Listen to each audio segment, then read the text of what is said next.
Today, we're diving into one of the most influential tech companies, Meta. You probably use their apps daily without even thinking about it. Facebook, Instagram, WhatsApp, and Messenger that connects billions of people worldwide. What makes this company so special is not just about social media. Meta has transformed into a digital advertising powerhouse that's quietly reshaping how businesses connect with customers. Meta's business is crucial because it represents how technology, advertising, and human connection interact in today's economy. So, topics that we'll be discussing today, and let's move on to our first one: how Meta's business model works. Let's start with the basics. Like, how does it make money? So, it's simpler than you think. Imagine Meta as a massive digital shopping mall. They offer free platforms such as Facebook, Instagram, WhatsApp that attracts billions of visitors. That's you and me scrolling through feeds. But here's the key.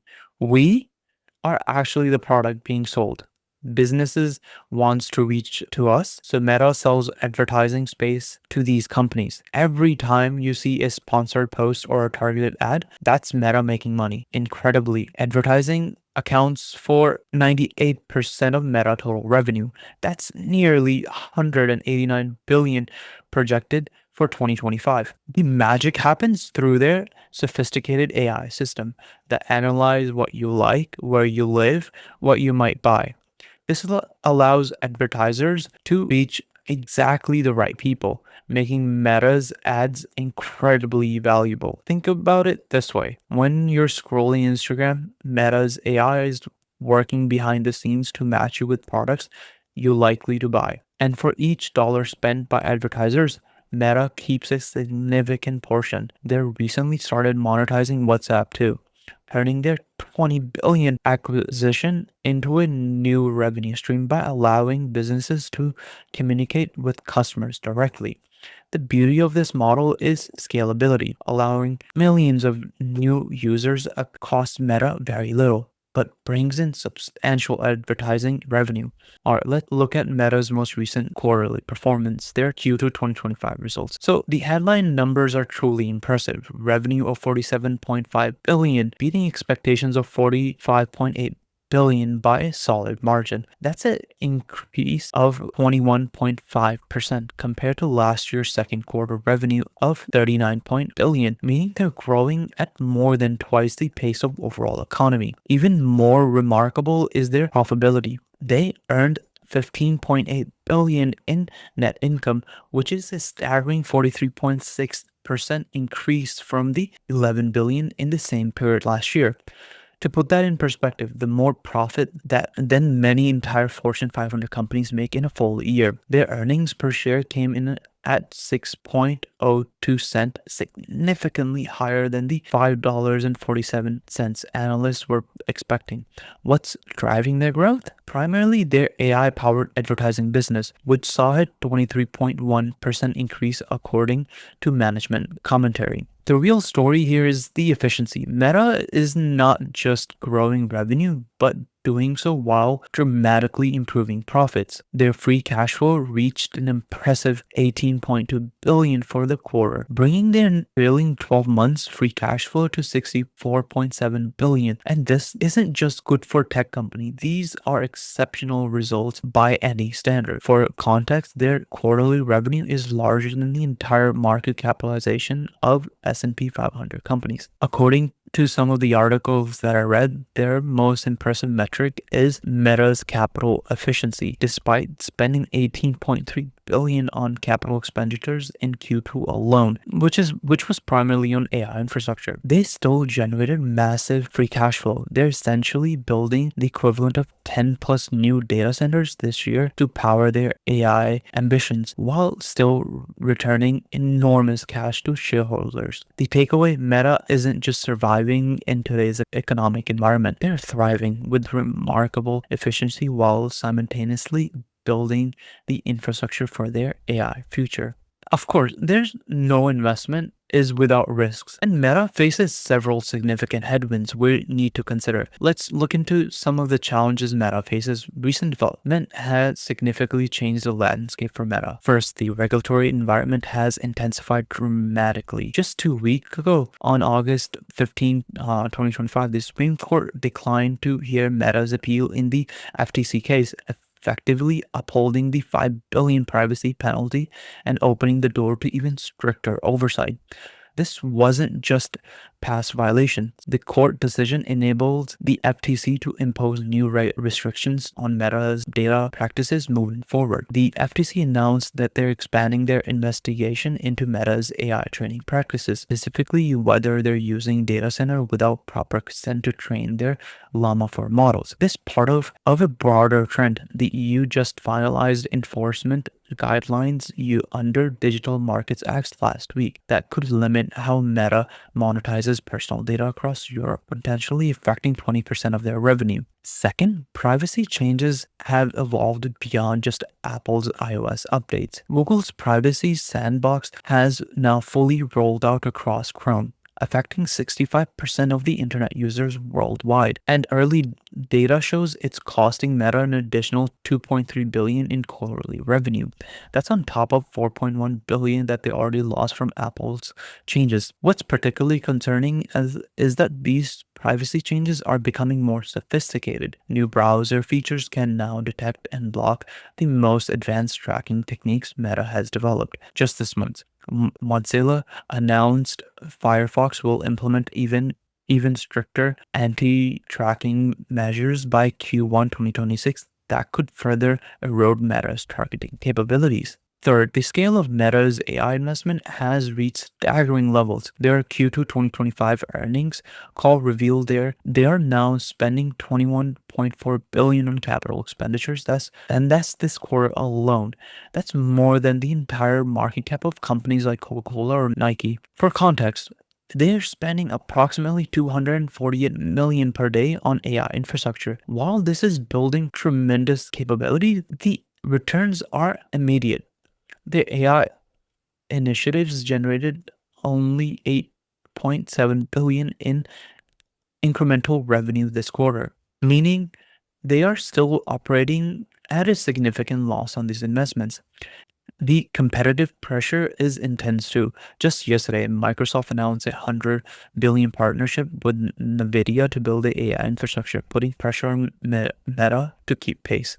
The fourth thing is about Reality Labs, which continues to be a major drain despite some improvements. While losses narrowed to $3.221 billion in Q2 2025, down from $3.88 billion in Q2 2024. The recent launch of Apple's Vision Pro 2 has intensified competition in the VR space. Meta's Quest 3 sales have plummeted at 1.8 million units per quarter, far below their 3 million target. As consumers wait for next generation devices, the situation is compounded by the recent announcement from Snap that they're exiting the hardware business entirely, raising questions about the broader VR market timeline.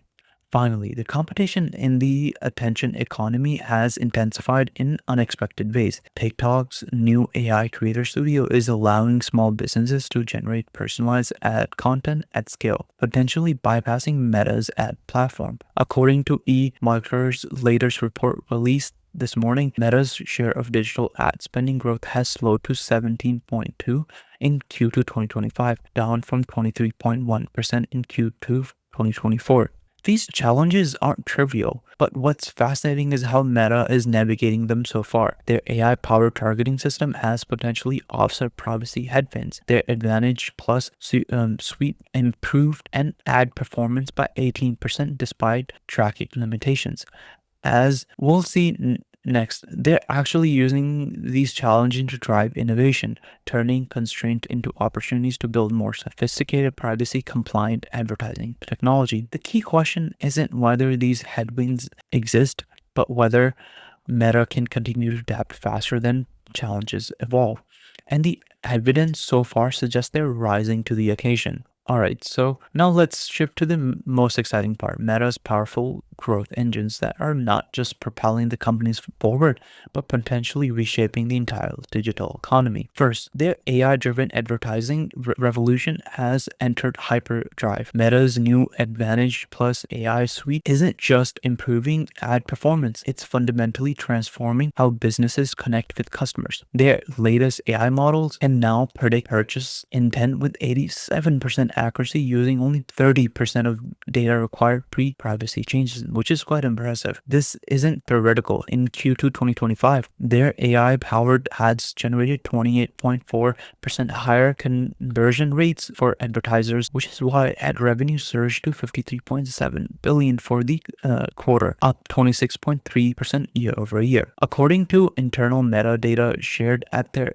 investor event, their AI systems are now creating $18.2 billion in the incremental annual revenue. That's more than the entire market of some companies. The real breakthrough, their privacy-preserving AI framework actually performs better with less data, turning Apple's privacy restrictions from a threat into a competitive advantage. Second, WhatsApp has evolved from messaging app into a full-fledged business ecosystem. Just a few weeks ago, Meta announced WhatsApp business platform has reached critical mass with 200 million active business accounts, up from 80 million a year ago. The real revenue driver, their new conversational commerce feature, which allows businesses to complete transactions directly within the chat. In Q2 2025, WhatsApp generated $3.8 billion in revenue, a staggering 126% year-over-year increase, with 65% coming from business solutions rather than traditional ads. What's particularly exciting in their partnership with Visa that launched in July, it's processing $14.3 billion in quarterly payments through WhatsApp in emerging markets alone.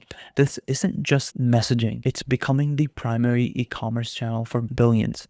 Third, Meta's user growth story is more impressive than most realize. They now have 3.48 billion monthly active users across their family of apps. That's 45% of the global population. What's remarkable is the quality of this growth. Daily time spent increased to 58 minutes per user in Q2 2025, up from 52 minutes a year ago. And emerging markets are driving this disproportionate value. In India, Brazil, and Nigeria, users are spending 73 minutes daily on Meta platforms, creating more valuable engagement than traditional Western market. Even more significant, the AI-powered recommendation engines have increased content relevance score by 37%, driving organic growth that doesn't rely on paid positions. Fourth, and the most transformative, is Meta's AI metaverse convergence. While Reality Labs still reports losses, the strategic pivot announced at Connect 2024 is now bearing fruit. Their new presence platform combines AI assistance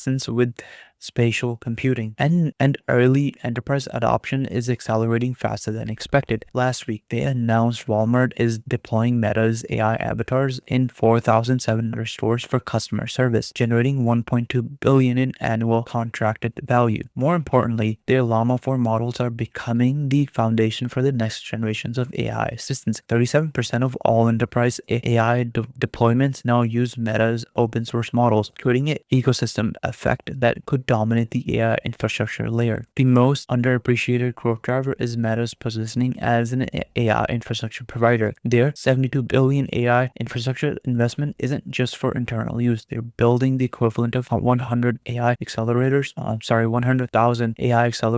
this year, creating capacity that they can monetize through their upcoming AI cloud service. Launching in Q4 2025 at Meta's Infrastructure Day, they revealed partnerships with 14 Fortune 100 companies already committed to this platform, representing $8.4 billion in potential annual revenue. The market is recognizing the shift. Meta's shares have gained 127% over the past 18 months, and their market cap recently crossed over $2 trillion. But here's what excites me the most. These tailwinds aren't just theoretical. They're already showing up in Meta's financial results, with revenue growing 26.3% year over year to $53.7 billion in their most recent quarter, and free cash flow reaching $19.8 billion despite massive AI investments. The AI revolution isn't coming for Meta. It's already here, and they're leading the charge. Now we can get to the crucial question. Is Meta $740 a bargain or a bubble? So let's walk through my valuation approach step by step. So first, before we begin, I wanted to look at some key metrics all right, so let's look into Meta. So the stories and responses were AI generated. So, and the trend summary as to what's causing the meta to, which way it's going and what's causing that to occur. So these are some of the bull and bear cases. You can be through them if you're interested. All right. So, the app is still somewhat under development. So there you might see some things, or some new features that need to be added. All right. So let's look at look at the data quarterly. And the first one on the list is revenue. One of the main thing I want to look at. So revenue, as you can see, they have been growing impressively for the last decade. And they just did a 47.52 billion. And also one of the reasons we're looking at revenue growth is, which is the foundation of valuation. Without the top line expansion, everything else collapses.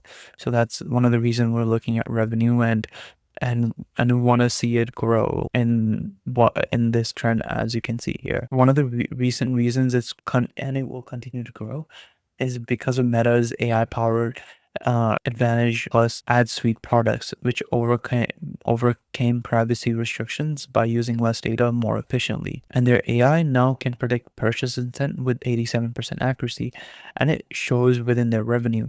And I believe they'll continue this revenue trend. And another thing I wanted to look at is net income, one of their important metrics. Oh, wow. All right. This is also showing an impressive trend line. So as you can see, one of the reason we're looking at net income is because it shows operating leverage, how efficiently revenue converts to profit. And you can see the revenue grew by 21%, while costs increased only to 12% due to AI-driven powered efficiencies. So automated ads placement reduced sales and marketing costs from 18 to 14% of revenue. And I believe WhatsApp monetization now contributes $3.8 billion quarterly revenue with minimal incremental costs. And another important metric to look at is shares outstanding. And the reason we wanted to look at is because the few shares equals, actually, let's look at it annually instead of quarterly. So the reason we want to look at shares outstanding is because the fewer shares equal higher EPS for same profit, directly boosting shareholders' returns. And with their aggressive 50 billion annual buyback program, which is 2.2% of market cap, representing 6.3% of free cash flow. This follows Meta's pattern of returning excessive capital when growth opportunities are limited, signaling management confidence. And as you can see, since 2018, they have been buying back shares. And you see the trend line started to come back down, which is good for shareholders. And another thing I wanted to look at is free cash flow. While it's still in the right trend line, however, there have been some great dips. Interesting to see. And the reason we want to look at free cash flow is because it's the true profit, where what's left after all investments, funds, buybacks, dividends, and future growth. And operating cash flow, you can see like it grew 34% to 106 billion despite 48 billion AI infrastructure spend. And as you can see in their recent quarters, their cash flow has been going down because of the recent AI infrastructure spends, proving Meta's core business remains still incredibly healthy because they still have 9 billion left over. All right, so let's go through our custom valuation model that I've created. So um, all of these values are mostly self-calculated within my model using the latest information from the Federal Reserve and based on the financial data of Meta that it pulls from and a lot of other factors as well. All right, so I just want to bore you with all the inputs. So these are my assumptions. So run the valuation and check. So based on the discounted cash flow model. So if you believe in low, this is the price. If you believe in mid assumption, this is like what it should worth. And if you believe in high, so it should worth around $503. And these are other valuation model that it uses to give you that range. So if you believed in those assumptions, then these are from low, mid, and optimistic value. And all right, so these are the sensitive analysis. So sensitivity analysis. So based on, let's say, even the 20% growth and then um, discount rate, like it still needs to come down quite a bit if you believed in any of those assumptions. So yeah, it definitely needs to come down quite a bit. And let's say even if you believed, give it a discount rate of, let's say, 11.5, based on optimistic and some somewhat uh, risks involved. So still based on that, it needs to come down quite a bit as well. All right. So for our final and detailed analysis, actually wanted to look at one thing was behavior bias. I wanted to detect if there was any biases within the input. So yeah, your assumption rates are narrow, just as overconfident. So they are some things that we would need to be aware of. Your assumption ranges are narrow, suggesting overconfidence, and these all of the data is, to calculate that was pulled from Federal Reserve economic data, and based on that, this is what my model is suggesting. So yeah, it's if you believed in any of those assumptions and based on current prices, uh, then yeah, it's definitely a void and significantly overvalued, and it definitely needs to come down almost 33% if you believed in these assumptions. Uh, um, anyways, all right. So after our valuation, so for my final thought, let's wrap up with three key takeaway. As you can see immediately, first, the positives are undeniable. Meta has exceptional business model and remarkable profitability and genuine growth in AI advertising.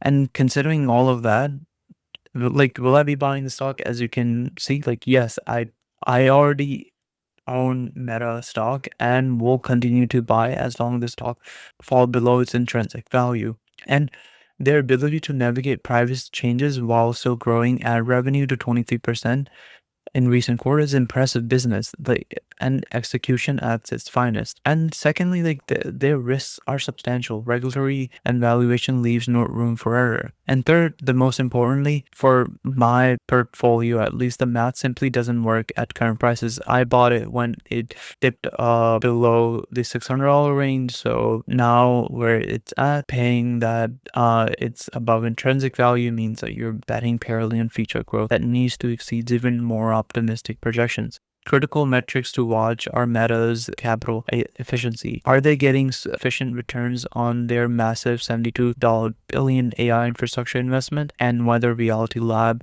losses continue to narrow quarter over quarter. Remember, the best investments combine strong fundamental with reasonable prices. As always, do your own research and never invest based on solely on one person's opinions, including mine, since all of this is my opinion. Thank you for joining me for this deep dive into Meta, and see you in the next video. Until then, happy investing.